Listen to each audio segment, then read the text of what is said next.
Judy Ganes and Shawn Hackett here at Monte Allegre Farms, and we're going to interview Elio about the situation, what he's seeing here, and his thoughts in general. Elio, we've had some very significant climatic conditions, very long extended drought, lots of heat, and of course the multiple frosts here in July. According to you, what's worrying you most about what has taken place this year?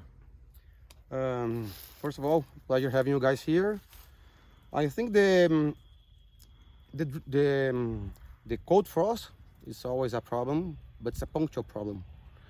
What worries me more are the long drought and the heat, for two reasons. Because the impacts, they last a bit longer, and depend on the condition of your crop, they can take more than a year to recover from that. If you have a normal situation, if you go back to normal levels of rains and temperature as well, which is not really the scenario we've been seeing. We are over 100 years old farm, historical data from that time, and we've seen that the amount of rain have been reducing significantly over time. Last year, the combination of lack of rain and high temperatures really did a big impact on the soil, and then as we've seen before in 2014-15, and the period it took for the crops to recover from that and to normalize the cycles have been quite long. Big impact we can see on that is that if you go to one crop and you see the production from one tree to the other, next to trees next to each other, they are very different. So Elio, like on this farm, we understand there was a really exciting initial flowering that showed pretty good potential, at least at the onset. Can you explain a little bit how that is sort of not happening, or not seeing exactly the excitement now with the way the trees are developing, that may be from the drought? Yes, we don't really know yet if it is from the drought, which is our most likely thesis, but or from the frost. But normally after flowering, you lose a lot of flowers. What we've been seeing is that this rate is a bit higher than normal, than usual. We think the reason for that is the long drought before. So the lack of hormones on the trees, the lack of circulation of those hormones, and how they're fit on the trees. And but it's still a bit too soon to really evaluate the extensions of those conditions.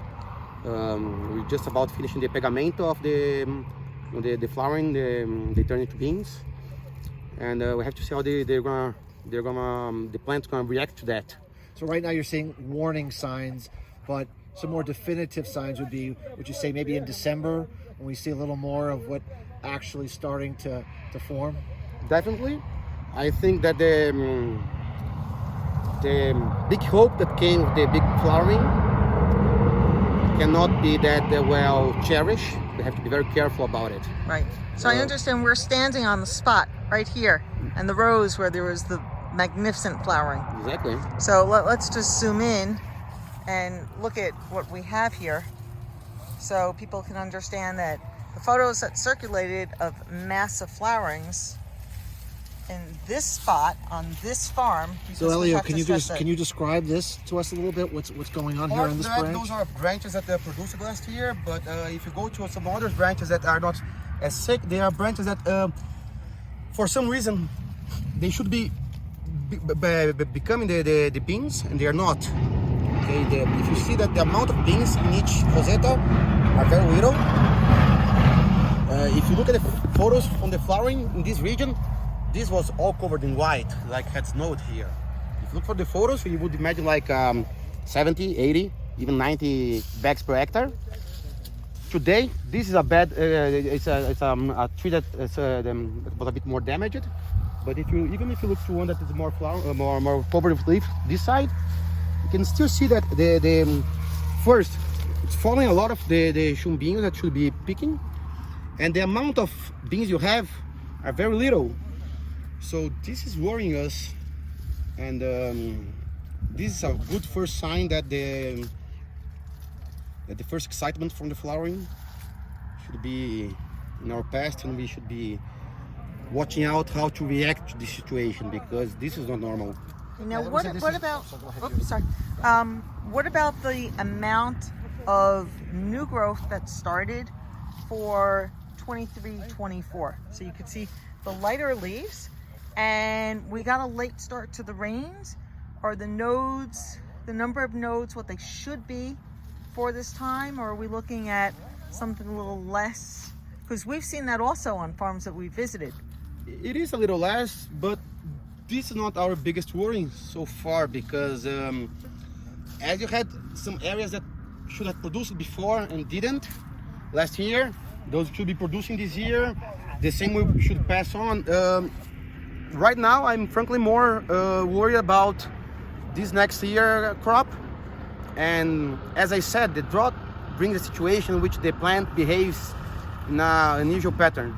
So it's difficult to know exactly how they're going to recover from that, and difficult to know how much water are we going to have from now on. If the here on the region here, and most especially on the other sector we have, the soil is very argiloso. Argiloso in English? Clay, very much clay. So it holds better the water, but takes longer to recover from that as well, to fill up the tanks more or less. So depend on how this goes, it will dictate how the following years will go. But to be honest, the situation we are facing now, it's quite unusual. So it's I'm more on the caution level right now than on a hopeful one. Okay, Shawn, you had a question? I don't remember what I was going to ask. I'm sorry. That's okay. Yeah. You have some great questions anyway. So, okay, well, thank you so much for your time. And just a little bit about this farm. I was here a couple of months ago at the tail end of the harvest. And this is one of the farms where, despite its enormous size, it does things the old-fashioned way, and it's still hand-picking. And it was just tremendous being here during that time to witness that. And they have 900 people working on the farm, so you're supporting labor and just really sticking to tradition. So it's a phenomenal place to be, and I'm honored to be back again.